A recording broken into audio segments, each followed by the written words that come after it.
Hello, this is Solutions. Enough complaining, let's fix America. I'm Chris Osmond, and today is Friday, May 1st, 2020. Now, as a recap from yesterday's video, I'd like to kind of go over again what I was discussing as far as money being a man-made construct. Now, I do understand, I'm not an irrational person. I do understand the need for money in today's society.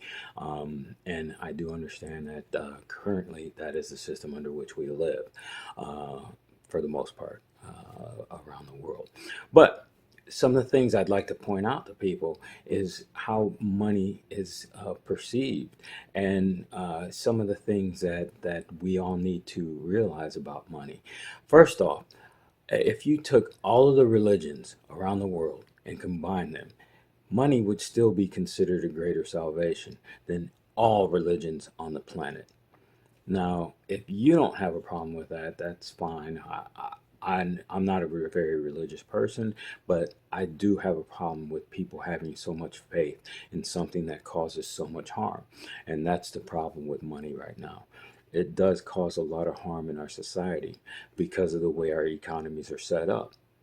Money, the currency that we have, is basically built on scarcity. And the problem is that the scarcity is extended to the majority of the people, not only in America, but around the world, because there are so many people who are impoverished. And that's how I look at like people like billionaires. They do have to have the ability to ignore the fact that their excess money is actually causing the harm of so many people. And if you think about it, that's a little bit sociopathic. That's why I say there should be no billionaires until every man, woman, and child on the planet, or at the very least in America, should be fed and housed and clothed before there's a single billionaire. And the other thing about money being a man-made construct and the idea behind money is that people have a tendency, there's that saying, money can't buy you happiness. Well, that's obvious because if money made you happy, there would be no billionaires. Once a person had enough money to become a multi-millionaire and to cover all their expenses and the expenses and cost of living for their children and their children's children's and generations beyond that, then you would think that they would be happy and that would be the end of their pursuit of money. But they never seem to be happy with having enough money. Now, if you're a billionaire, why else would you need to pursue more money other than to um, beat the next billionaire?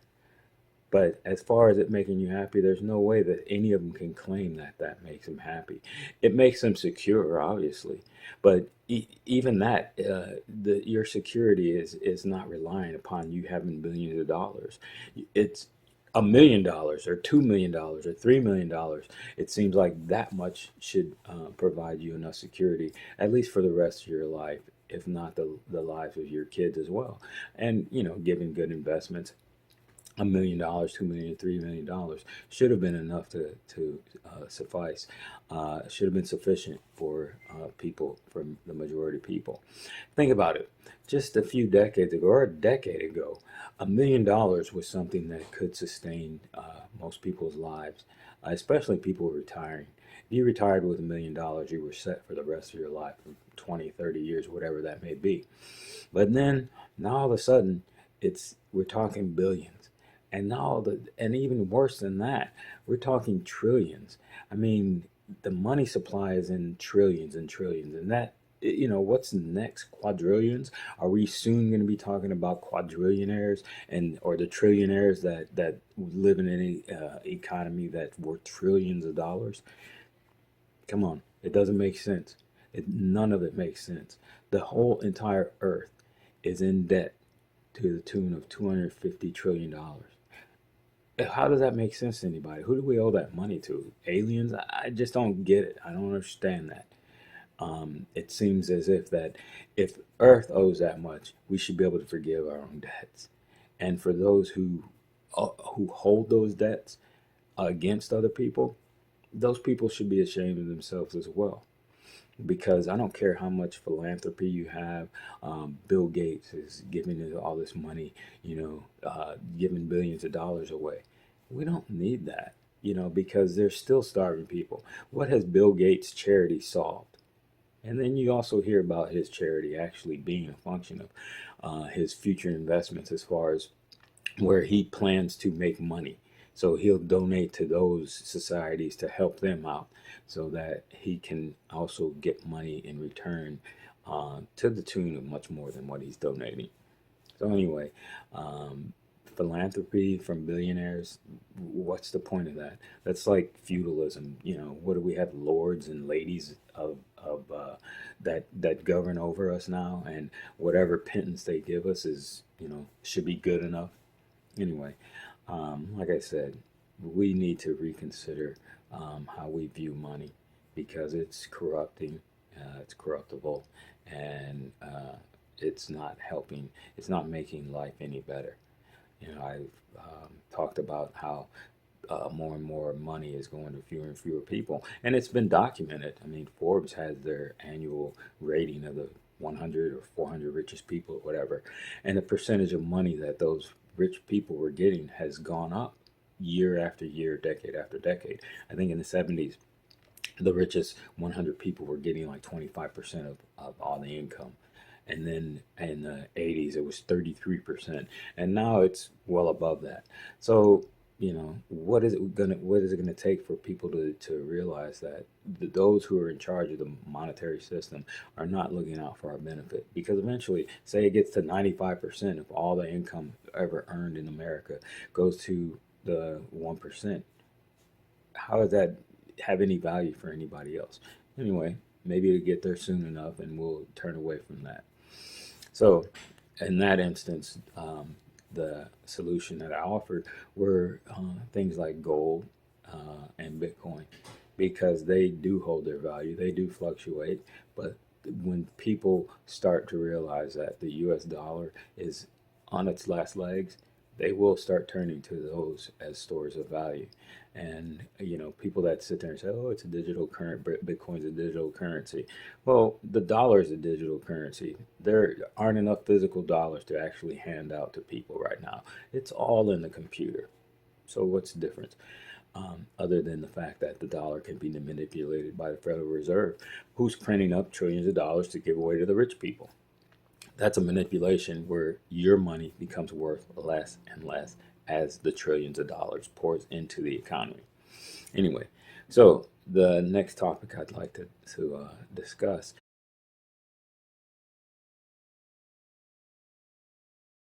I'd like to talk about the need for a general strike in America.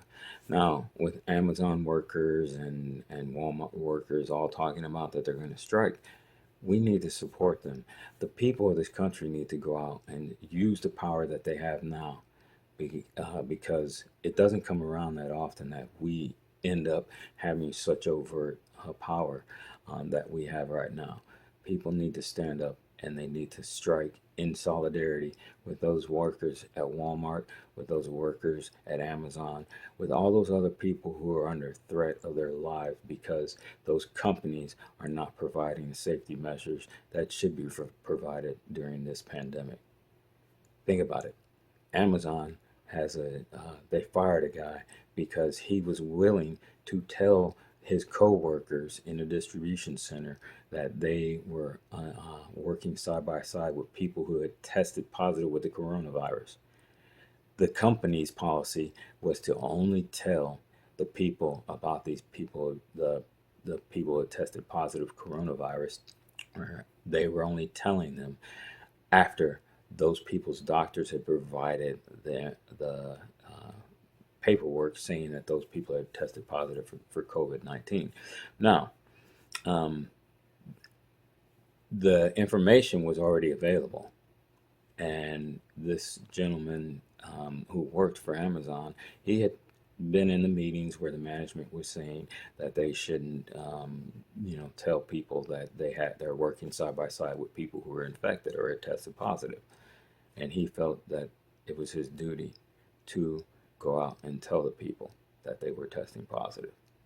And all he wanted was to have them disinfect the areas, let the people know what was going on. Now that's some real evil stuff. If it's one thing for people to work in an area where there are infections around them. That's their choice. But if you hide that information, there's a big problem with that. That seems like negligence or manslaughter or something even worse. How is that how is that legal in this country? And this is coming from Amazon. That gentleman, Jeff Bezos, his organization was willing to let people pass out from heat stroke and just have ambulances stationed outside, EMTs stationed outside, instead of putting air conditioning in the building. Now, I think he's since done that, but only after it came out that that was what was going on. And as far as Walmart was taking out insurance policies against the lives of some of the people that worked for them that had illnesses like cancer or other illnesses that the statistics told Walmart that they could make money off of the death of these people. So if that is the kind of, and then look at Walmart as far as welfare queens. Walmart was one of the biggest. It actually, there was a report that was going around that was talking about how every Walmart store received, the people that worked there received $1 million per store to cover the expenses that their Walmart's low wages, poverty wages didn't cover. Actually, Walmart was it was discovered that Walmart was even teaching people how to sign up for SNAP, for welfare, for food stamps, and all these other things. They were teaching their employees how to get those subsidies from the government because their wages were too low. That's a bad business model. How is such a business model allowed to exist? Because that business model was reliant on people dying. It was reliant on paying poverty wages, and the rest of us having to subsidize those poverty wages because the people are getting welfare, SNAP, food stamps. All that comes out of the government's budget, and all that government budget comes out of the taxes that we pay. So, I mean, that was the way it was working when that happened. Nowadays, they just print up new money and just out of thin air, trillions of dollars, poof. That's ridiculous that everybody's okay with that. The fact that the Federal Reserve is printing up so much money. So, I think people need to figure out, like, if you're working in a group of people, the essential workers, then you all need to strike in solidarity with the people from Amazon, the distribution centers, the Walmarts. You need to strike in solidarity. Now you need to get out there and make demands of this country. One of the first demands should be that we pass some kind of law or bill that says that we have Medicare for all, especially during a pandemic. How is it not that? How is it that our leaders can't even find it in themselves to push for Medicare for all when there is a pandemic going on? That makes no sense. And then, secondly, how do our leaders push for money to go to wealthy corporations, even small businesses, supposedly small businesses? That makes no sense either. We need to get out in the street. If you look at all the big movements, the major changes that have happened in America, it wasn't because of voting for politicians. It was because of people going into the street and holding those politicians' feet to the fire. Women's suffrage, civil rights, the end of slavery. That the people fought for that. There was a civil war for to free people. I know it's more nuanced than that, but all the major changes in this country have come about because people went to the street, not because of voting. Especially not voting for someone like Joe Biden or Donald Trump for that matter. They're two evils. One is a lesser evil, but they both have the same records. It's just Joe Biden's record seems to be to a lesser extent of evil than Donald Trump's. But Joe Biden was there before Donald Trump. Obama was there before Donald Trump. If those people had done a good job, how did Donald Trump win?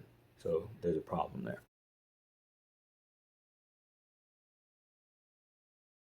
The last topic I'd like to start off with. First off, I'd like to say that I know that some of the things I talk about in these early videos are very general. I go over, broad strokes as far as the topics, and I will delve into them as things go along and offer more. nuanced solutions to some of the problems that we're facing. But right now, what I'd like to talk about is it should be a little bit apparent as far as what's going on, what's occurring with the pandemic, and that is to have decentralized systems. Everything that's centralized right now is it's showing its weakness.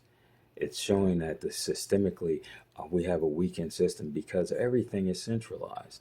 You know, right now we've got water treatment centers, systems that are centralized. We've got water collection systems that should be decentralized. Collect rainwater. We should have everybody should have their own rainwater catchment system, and because right now our water is under threat. Look at Flint, Michigan. Look at there's thousands of instances of water being contaminated because of lead being in the pipes and stuff like that, and it's all coming from one source. Decentralize it. Right now, what is really apparent is the threat that our food supply is under. We've got all these factories, these meat processing plants that are closing down because people are getting coronavirus and everybody's getting sick. That's a centralized system. When you have to get all your chicken from Purdue or all your beef from a certain company, and we have all these capos where they have 1,000 head of cattle living in terrible conditions, and there if there's illness in that, it's going to spread amongst all the animals or whatever, and then that's passed on to us, and whether or not it can be transmitted to humans is beside the case, because that's basically torture. We torture animals to feed ourselves. That's why I stopped eating meat. It was, realizing that, the way we're raising animals now, and I'm not opposed to eating animals. I'm opposed to the way we raise it. It's because it not only has a negative impact on our human nature. Humanity would not be happy going out and seeing what's happening with what's going on with the animals, that the way we're raising them nowadays, and it also has a negative impact in the fact that we have to take care of these animals because they're all such in such close contact that we have to inject them with antibiotics and all this other stuff. But that goes to it being a centralized system. Just like at the grocery stores, everybody's so reliant on grocery stores these days. But uh, the grocery store at any one time only has 3 days worth of stock on their shelves. So if anything happens to the distribution centers where people are getting sick, or to the processing plants where people are getting sick, or to the truckers who possibly could get sick in the future being exposed to these distribution plants, if anything happens to that, we're out of food, we're out of whatever product you need within 3 days. And look what happened with the stupid toilet paper. Everybody panicked and bought up all the toilet paper they could, which I don't know. That seems odd to me to spend more money on toilet paper than you would on food. But especially since most people have showers in their houses anyway. I know it's a little disgusting, but that's how I feel. It's like as long as the water's running to the toilet or to the shower, you know, you if you can get toilet paper, fine. If not, it's there's no reason to fight over it. But anyway, to each their own. If you want to fight over toilet paper, it's entertaining to see people arguing over toilet paper. But anyway, so all these centralized systems that we have, there's a problem with that because when they fall down for all of us. Whereas if we had, say, look at solar power or wind power or any renewable source, if you have one of these other renewable energy sources and it's attached to each individual house, which I know there would be a process to get all these things to the individual houses, but that should have been started a while back. But if you have solar on your house, if you have rain catchment to your house, if you have they're even look up they're called earth ships and they're houses, but they're self-sustaining houses. And the house not only collects the rainwater in one system, but it also processes the water all the way throughout the entire house, even to what's called black water, which is water that comes out of the toilet after you use the toilet, and it basically that water is only used to go out into your garden or your landscaping, and that fertilizes your landscaping. Um, but then also the systems in the house include solar or wind to provide electricity to your home. So if you look up Earthships, you will see that they have all the modern conveniences, and they also have the one big benefit is that once you build an Earthship, you normally don't have any bills to pay unless you're in a really super cold climate. Then I think the one bill that those people had in the super cold climates was $100 bill for gas so they could heat their homes in the coldest days of winter or the coldest weeks or months or whatever. But it was $100 per year, and everything else was basically free once the house was built. And not only that, but the houses are designed in such a way that you can actually grow gardens. You could actually have an ecosystem that is self-sustaining, to the point where you're growing your own food, you're raising you have like some people had fish in these ponds that the cycle was that the fish in the ponds were providing nutrients for some of the plants, and then providing nutrients to the fish for chickens, just different things. um, and one of the things that I've always talked about for years now, and people have laughed at me, and I don't really care because I know that eventually we're going to get to this point anyway, is instead of lawns, instead of having grass, which requires a lot of watering and a lot of maintenance because it's not a native species, instead of having that, we should have what they had during World War II, which are victory gardens. You your neighbors, everybody should be raising some kind of crop. Whatever's native to your area, you raise that crop. You say you raise one thing, you get good at one thing, your neighbor gets good at another crop, your neighbor to the other side gets good at another crop, to the point where your whole neighborhood is providing food for one another. And then, of course, if there's excess, then you have farmers markets to take the excess to. But I imagine that as things go and as things get worse, and we start losing more and more of the food supply chain starts breaking more and more, I imagine that victory gardens are going to look a lot better to people because you can't eat grass. I mean, you can eat it, it tastes like crap, and there's no nutritional value to it. But imagine if everybody in this country, instead of having lush green lawns, had small crops out in front of their house, had small gardens out in front of their house. And of course, I'm not saying that everything could be grown in these urban gardens or anything like that, but it would work as a subsidies, and it would work as a go-between from the period when the the centralized food chain breaks to the point where we could actually immobilize and make it a bigger process where we are growing more and more food.